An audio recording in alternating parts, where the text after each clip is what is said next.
Subscribe कीजिए Bhatner post channel को और बेल आइकन को दबाना ना भूलें। नमस्कार, मैं हूं गोपाल झा। आप देख रहे हैं भटनेर पोस्ट चैनल। कहते हैं सियासत में एक शब्द की अलग अलग परिभाषाएं होंगी। मसलन अगर हम परिवारवाद की बात करें, वंशवाद की बात करें, तो लगता है कि एक शब्द तो एक ही है, लेकिन अपने अपने हित में इसको हम परिभाषित करते हैं। कैसे?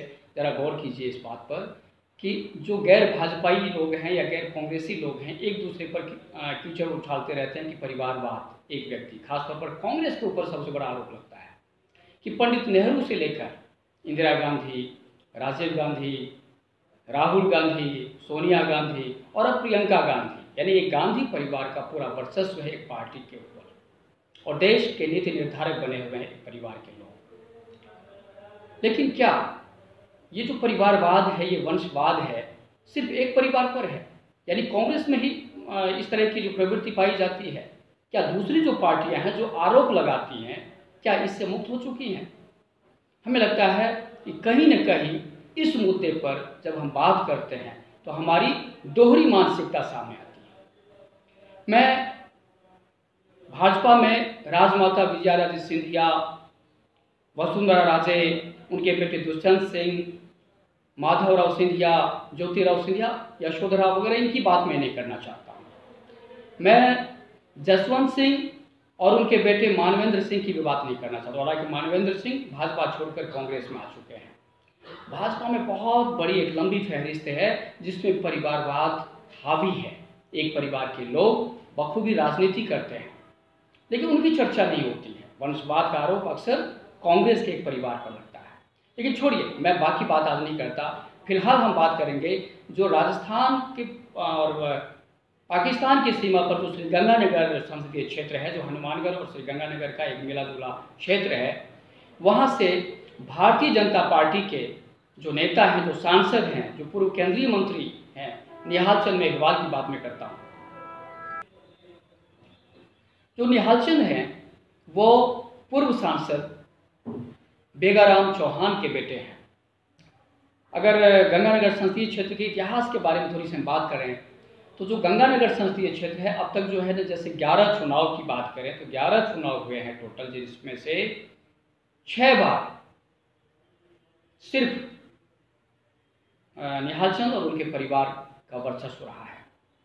हालांकि 17वीं लोकसभा चुनाव की हम बात करें, लेकिन अगर हम सिर्फ 11 लोकसभा क्षेत्रों की बात करें तो 6 दफा निहाल चंद परिवार का वर्चस्व रहा है। सवाल ये उठता है कि जो पार्टी परिवारवाद के खिलाफ बिगुल बजाती है, बिगुल बजाना अच्छी बात है। हम खुद कहते हैं कि एक परिवार, यानी जब लोकतंत्र है तो सबको मौका मिलना चाहिए। परिवारवाद किसी भी तरह से इसको हम उचित नहीं ठहरा सकते। लेकिन जब रिजर्वेशन की बात है, जब हम कहते हैं कि पिछड़े आगे बढ़ें, तो क्या पूरे गंगानगर लोकसभा क्षेत्र में एक ही परिवार है जो बहुत पिछड़ा हुआ है? क्या एक के आगे बढ़ जाने से पूरा रिजर्व जो वर्ग है, आरक्षित वर्ग है, क्या उसकी जो जीवन शैली है सुधर जाएगी? जो सामाजिक रूप से जो पिछड़ापन है वो दूर हो जाएगा? आर्थिक पिछड़ापन दूर हो जाएगा? क्या आखिर वजह क्या है कि इतने लंबे अरसे के बाद भी भारतीय जनता पार्टी निहाल चंद और उनके जो पिता बेगाराम रहे, उनसे आगे कोई एक अपना विकल्प क्यों नहीं तलाश पाई? ये सबसे बड़ा सवाल है। ऐसी चर्चा है कि इस बार फिर जब हम 17वीं लोकसभा चुनाव की तरफ जा रहे हैं, देश बढ़ता जा रहा है धीरे धीरे, तो भारतीय जनता पार्टी में बहुत सारे ऐसे दावेदार हैं जो पात्र हैं, दमदार दावेदारी रखते हैं, लेकिन पार्टी का जो हाई कमान है, पार्टी का जो आला कमान है, वो उसका जो झुकाव है वो निहाल चंद मेघवाल की तरफ है। आखिर वजह क्या है?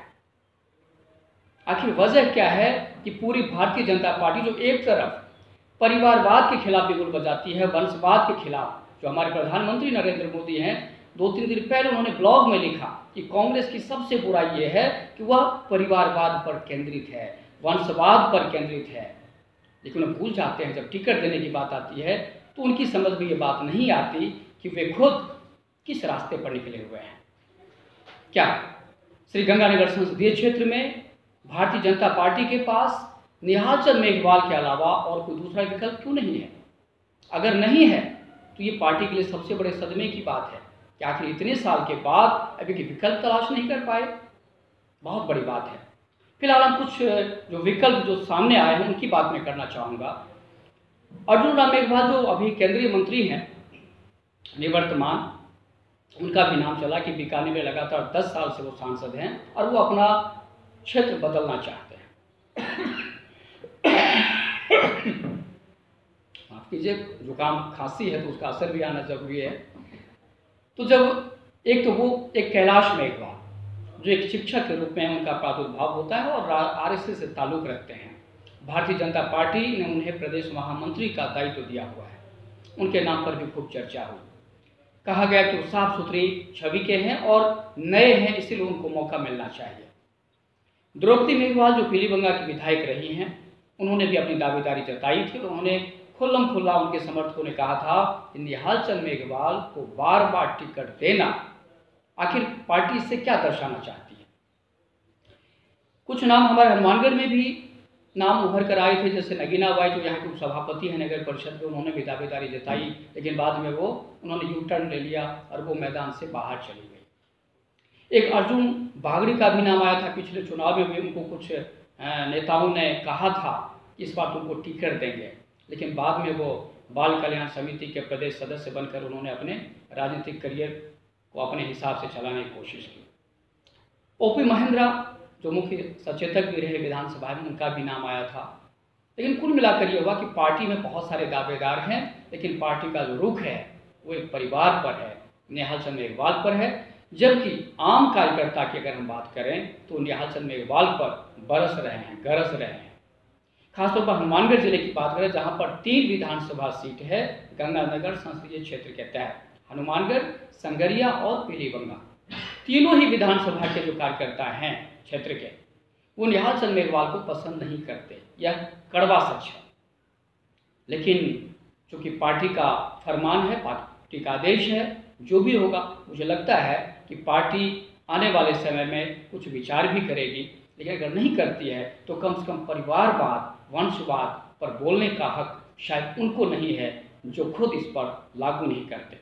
अगले कार्यक्रम में किसी और टॉपिक पर हम चर्चा करेंगे। दीजिए इजाज़त, नमस्कार।